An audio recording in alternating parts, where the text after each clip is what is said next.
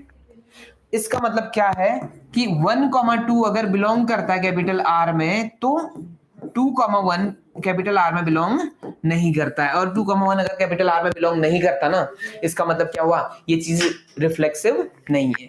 समझ आ गया? तो ये आपका रिफ्लेक्सिविटी क्या होगी, गड़बड़ कर रहा है, सॉरी रिफ्लेक्सिव नहीं, क्या सिमेट्रिक। तो ये चीज आपका सिमेट्रिक नहीं है। सिमेट्रिक क्यों नहीं है? हमने एक एग्जांपल उठाया, हमने कहा कि ठीक है, और देखो सिमेट्रिक के लिए तो उसने बोला भी था ना कि ये सिमेट्रिक नहीं है, तो बस हमें मिल गया हिंट। हमने कहा कि ठीक है, अगर ये सिमेट्रिक नहीं है तो कोई ऐसा नंबर उठाओ जिसमें ऐसी चीजें फॉलो होती हैं। ठीक, क्लियर है? चलिए अब आगे, तो अब आप क्या करेंगे, अगला नंबर बताओ। अगला उठाएंगे क्या, तीसरा केस ट्रांजिटिव। तो ट्रांजिटिव के लिए भी उठाओ ऐसा नंबर कोई। ठीक, तो ट्रांजिटिव में क्या करेंगे हम, हमने उठा लिया जैसे मान लो 1,2 पॉइंट वाला उठा लें इसमें भी। ठीक, देखते हैं कि ये ट्रांजिटिव है नहीं है। तो पहले तो ट्रांजिटिव है कह रहा है, तो इसको मैं फॉलो करूंगा कैसे, ऐसे देखो, let a, b, c belongs to capital R। ये कहां से, रियल नंबर से लिए गए 3 एलिमेंट है। ठीक है, अब क्या करना है, सच दैट, और ये ऐसे हैं कि इफ कंडीशन, देखो हमेशा याद रखना, इफ कंडीशन गिवन होती है, सिंपली इफ कंडीशन का मतलब है वो गिवन है, और हमें जो प्रूव करना है वो होता है a, c बिलोंग्स टू कहां, कैपिटल R। तो इसका मतलब क्या है देखना, such that a, b और b, c बिलोंग्स टू कहां, कैपिटल R। यानी कि ये पेयर और ये पेयर कहां बिलोंग कर रहा है, कैपिटल R में बिलोंग कर रहा है। कैपिटल R का मतलब यहाँ किससे है, रिलेशन से है। ठीक है, इसका मतलब क्या हुआ बता दो, इसका मतलब हुआ a less than equal to क्या, b and b less than equal to क्या, c। अब यहां नंबर सिस्टम में आ जाओ ना आप, अगर आपका a जो है छोटा है b से या बराबर है तो वो लेफ्ट में होगा b के, और b छोटा है और बराबर है c के, तो c के लेफ्ट में कौन होगा, b। तो यहां देखो जो लेफ्ट में होता है या तो छोटा होता है या बराबर होता है, सिंपल कहानी है ना। ठीक, तो यहां से क्या रियलाइज होगा हमें पता चलेगा कि a less than equal to क्या, c, और a less than equal to c आ गया ना, तो इसका मतलब हुआ a, c जो है वो बिलोंग कर जाएगा कहां, कैपिटल R में। इसका मतलब है 10 a, b, b, c belongs to R implies क्या, a, c belongs to R। और अगर ऐसा होता है तो इसका मतलब है कि ये चीज क्या है, देयरफॉर R इज ट्रांजिटिव। ठीक है, क्लियर है? तो कैसे डील करना समझ आ गया। तो सबसे पहले फोकस करना है कि आपका चीज क्या है, हमारे पास गिवन क्या है और क्या शो करना है, वो भी इंपॉर्टेंट है। देखो क्वेश्चन अगर हमें समझ नहीं आएगा तो हम डील कैसे करेंगे, नंबर्स क्या ढूंढेंगे। ठीक है, अगर कोई मुझसे कहता है कि प्रूव करो कि ये चीज रिफ्लेक्सिव है, तो तय ये क्यों रिफ्लेक्सिव होगा, उसमें कोई डाउट नहीं है। हमें कोई नंबर ऐसा नहीं मिलने वाला जो उसको फेल कर जाए।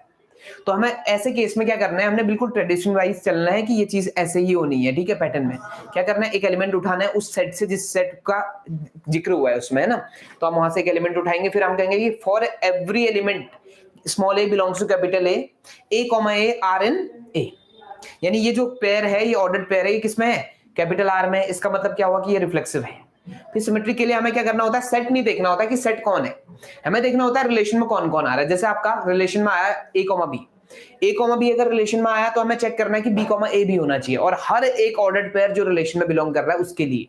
ठीक, तीसरा केस आया कौन, ट्रांजिटिव। ट्रांजिटिव के लिए आपने क्या करना होता है कि दो एलिमेंट चेक करो, a, b और b, c वहां है या नहीं है। अगर है तो आपने शो करना है कि a, c भी वहां है। अगर ऐसा आप शो कर पाए तो इसका मतलब है ट्रांजिटिव है, अगर नहीं कर पाए तो आप समझ जाओ कि ये ट्रांजिटिव नहीं है। क्लियर, कंफर्म है, यहां तक समझ आ पा रहा है। ठीक, चलिए अब इसके बाद वाला जो क्वेश्चन है, question number 6, question number 5, question number 5 को आपके लिए स्किप कर रहे हैं क्योंकि वो इसी तरह का है जैसे स्क्वायर वाला था, ये क्यूबिक है, तो आप थोड़ा सा शायद मेरे ख्याल से इसको बना सकते हैं।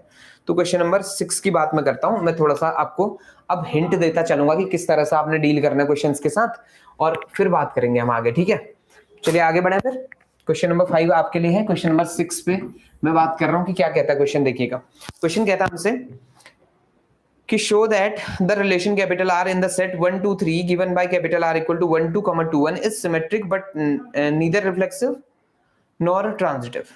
ठीक है, neither reflexive nor transitive कह रहा है हमसे, और क्या दिया हुआ है, कैपिटल A दिया हुआ है, और कौन 1, 2 और 3 में है, और R जो है ना वो क्या है इस बार 1, 2 और 2, 1। ठीक है, ये चीज दी हुई है। अब हमसे कहता है कि ये जो रिलेशन है ये आपका सिमेट्रिक तो है बट ट्रांजिटिव भी नहीं है और रिफ्लेक्सिव भी नहीं है, तो ठीक है, कोई दिक्कत नहीं है। हम चेक कर लेंगे सबसे पहले कौन, रिफ्लेक्सिव। तो रिफ्लेक्सिव के लिए आप जानते हैं कि सेट को देखना होता है, सेट में कितने एलिमेंट हैं, 3 एलिमेंट है, तो कम से कम हमें 3 एलिमेंट तो चाहिए ही चाहिए उधर, यानी 3 ऑर्डर्ड पेयर तो ऐसे चाहिए जो आपका क्या होने चाहिए, 1 1 होना चाहिए, 2 2 और 3 3 टाइप। तो यहां दिखाई दे रहा है आपको 1 1 2 2 3 3 नहीं दिख रहा है, तो आप बोल देंगे कि आपका रिफ्लेक्सिव में बोलेंगे since 1 1 doesn't belongs to capital R therefore R is not reflexive, बस। और उसके बाद सिमेट्रिक की बात आएगी, तो सिमेट्रिक में आप चेक कर सकते हैं कि आप कहेंगे since 1 2 belongs to R implies 2 1 belongs to R, बाकी तो कोई है ही नहीं उधर, इसका मतलब क्या है ये, therefore R is symmetric. R क्या है फिर, सिमेट्रिक है। तीसरा केस जब आएगा ट्रांजिटिव की बात हम जब करेंगे, तो ट्रांजिटिव में क्या करना है, देखो ट्रांजिटिव का मतलब हो जाएगा, हम कहेंगे सिंस 1 2 और 2 1 बिलोंग्स टू कैपिटल आर, ये तो बिलोंग कर रहे हैं, 1 2 और 2 1 तो बिलोंग कर रहे हैं ना आर में, हमें क्या शो करना होता है, फर्स्ट और थर्ड, यानी ये फर्स्ट और लास्ट, ये बिलोंग करता नहीं करता है, तो चेक कर लो, इसका मतलब होना चाहिए था कि 1 1 बिलोंग करना चाहिए था आर में, बट आप देख पा रहे हैं इसमें तो 2 ही एलिमेंट है, वो भी कौन, 1 1 2 और 2 1, तो इसका मतलब 1 1 doesn't belongs to capital R, hence it is not transitive. ठीक है ना, आसान काम, क्लियर। तो थोड़ा सा बात करेंगे इस पर, कर पाएंगे, है ना, ठीक। चलिए, तो काम करना है इस पर आज आपने, आज का होमवर्क आपका ये है कि आपके जो एनसीईआरटी के बेसिक क्वेश्चंस हैं उन पे आप काम करेंगे। अगर आपको डाउट होता है कहीं तो आप नेक्स्ट क्लास में पूछेंगे, और फिर भी बचता है कोई डाउट या कोई कॉन्सेप्ट आपको ऐसा लगता है कि नहीं समझ आया है, देखो ऐसा है ना कि आपका एक बार में चीजें समझ आ जाए फिर मैथ्स कैसी है ना, आपने पूरा फोकस करना है, पूरा अपना 100% देंगे तब समझ आएंगी चीजें, ठीक। तो जहां पे आपको लगता है कि कोई परेशानी लग रही है आपको, तो आपने डील करना है उसके साथ कि कैसे मैनेज करना है उसको, और पूछ लेना है जो भी क्वेश्चन आपको लगता है कि ये क्वेश्चन नहीं आ रहे हैं तो सामने से पूछो, ठीक। नेक्स्ट क्लास में आप पूछ सकते हैं।